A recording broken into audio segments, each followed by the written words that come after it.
दिनै मोदैबारि समस्तिनि भकतपारायाव गोबां साननिफ्रायनो बे ओनसोलनि जोंनि मावथिफ्रा मोनसे जयनिं प्रग्राम लानो होननानै आंखौ रिकुवेस्ट खालामबाय थादोंमोन।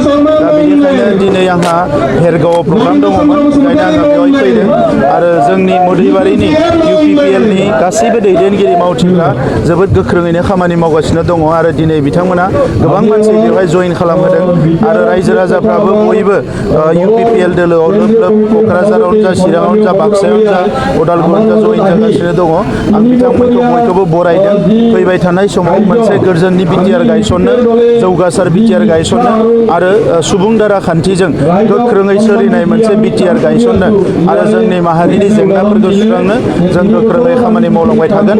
आरो दिनै जि थासारिखौ नुदों, गमामायैनो रायजो राजाफ्रा UPPL हान्जाखौ बिथांमोना बयबो एक्सेप्ट खालामदों आरो जोङो फैबाय थानाय समाव रायजो राजानि जानानै गोख्रोङै खामानि मावलांबाय थागोन। रायजो राजानि जानानै जिहेतु गोबां माने रायजो राजाफ्रा बेनिफ्राय डिसिप्लिननिफ्राय नोंथांमोननि दोलोखौ हाबफैदों।